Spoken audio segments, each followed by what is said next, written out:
কিও পাকিস্তানি ভাইয়েরা টানা দুইটা টেস্ট ম্যাচ হাইরা বাংলাদেশের কাছে হোয়াইট ওয়াশ হইলা, রাগ করলা? করো নাই তো? আমাদের নাজমুল হোসেন শান্ত যে আপনাদের 50 পয়সা কাটা দিছে রেজওয়ানের ওভার অ্যাক্টিং এর জন্য, সেটা কাটাও তো নিলা না, কে রাগ করলা? রাগ করো নাই তো? টানা দুইটা ম্যাচ হেরা গেছে পাকিস্তান বাংলাদেশের কাছে।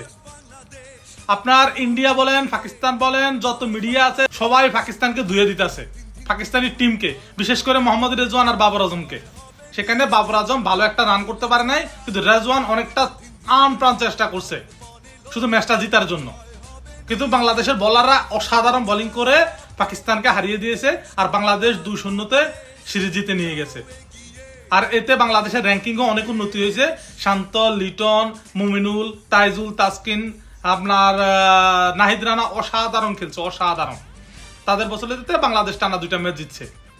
তো আপনাদের কি মনে হয়, বাংলাদেশ যদি এই ধারাবাহিকটা রেখে দেয়, বাংলাদেশ কি চ্যাম্পিয়ন হতে পারবে? কমেন্ট করে জানিয়ে যাবেন, আর ভিডিওটা বেশি বেশি লাইক, কমেন্ট, শেয়ার করে দিয়ে দেবেন। ধন্যবাদ।